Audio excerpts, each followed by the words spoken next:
आपल्या समोर मुक्तछंदातील एक रचना सादर. नाव आहे तू अशीच बोलत राहा.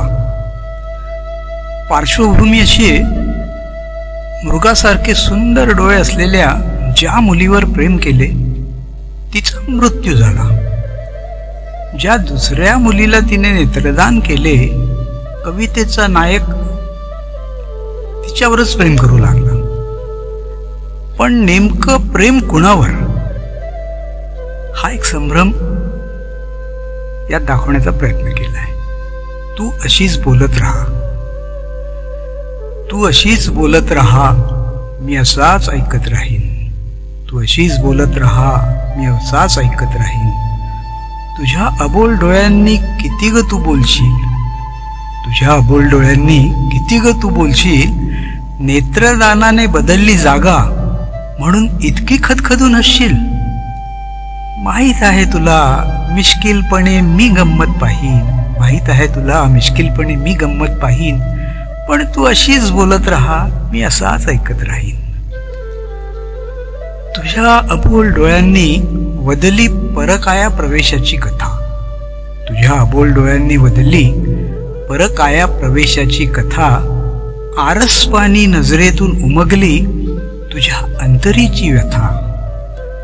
मंदावलेली नेत्रांजने पुन्हा नव्याने चेतवीन. तू अशीच बोलत राहा, मी असाच ऐकत राहीन. तुझ्या अबोल डोळ्यांनी मागितल्या होत्या काही शपथा, तुझ्या अबोल डोळ्यांनी मागितल्या होत्या काही शपथा. पूर्ण त्या करण्याची उमेद नव्याने जागवीन. जुन्या स्मृतींची धुंद कंपनी दिनरात तुला पाठवीन. पण तू अशीच बोलत राहा, मी असाच ऐकत राहीन.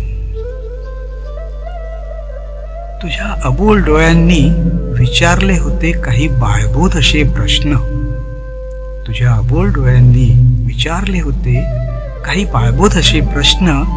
होते काही मिश्किल तर काही गंधाळलेले उष्ण. अग आकर्षण शरीराचे नव्हतेच कधी, निर्मळ झरणाऱ्या प्रेमाची साक्षच तुला देईन. तू अशीच बोलत राहा, मी असाच ऐकत राहीन. तुझ्या अबोल डोळ्यांनी दाखविली पुनर्मिलनाची कला. एका दुर्लक्षित क्षणाने जरी घात केला, पण तुझ्याच नजरेतून तुला नव्याने जग दाखवीन. तुझ्याच नजरेतून तुला नव्याने जग दाखवीन.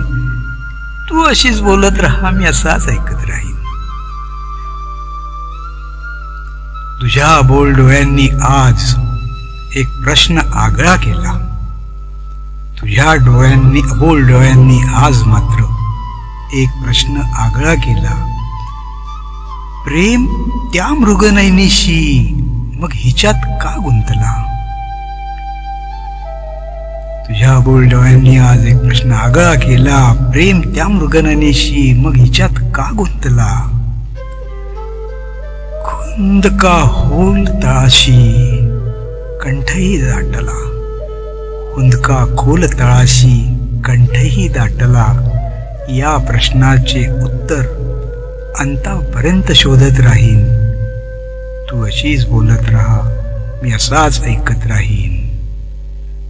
फक्त एकच मागणं आहे, देशील. मृगनयनीला एकच रसिक असावा, अनरसिकाची एकच बोली. मृगनयनीला एकच रसिक असावा, अनरसिकाची एकच बोली, रसिकाची एकच बोली. धन्यवाद.